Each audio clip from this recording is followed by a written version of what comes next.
Welcome to Luca and Miguel. Enjoy the video. In this video, I will show you how to make delicious scrambled eggs, perfect for any beginner. We will start by gathering our simple ingredients. You will need about 2 to 3 large eggs per person, 1 tablespoon of milk or cream for richness, and 1/2 tablespoon of butter or oil for cooking. Don't forget a pinch of salt and pepper to season your eggs perfectly. This easy guide will have you cooking like a pro in no time. Now let's prepare our eggs for cooking. Crack your 2 or 3 eggs into a medium-sized bowl.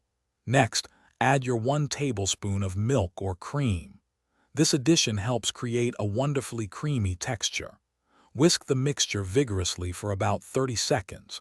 You want to see a slightly frothy consistency, and it's crucial that no clear egg white is visible, ensuring a uniform cook. It's time to cook.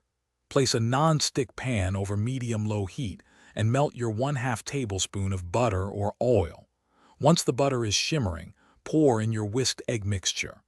Let the eggs sit undisturbed for about 30 seconds to allow the bottom to set slightly. Then, using a spatula, gently push the cooked edges towards the center, allowing the uncooked egg to flow underneath. Continue this gentle folding motion, moving the cooked egg from the edges to the center, until the eggs are mostly set but still look moist and slightly wet. This is key for creamy scrambled eggs. Remove the pan from the heat just before they are fully cooked, as they will continue to cook from residual heat. Season with additional salt and pepper to your liking, and serve immediately for the best experience. Thanks for watching and please subscribe. It's the best investment you'll ever make.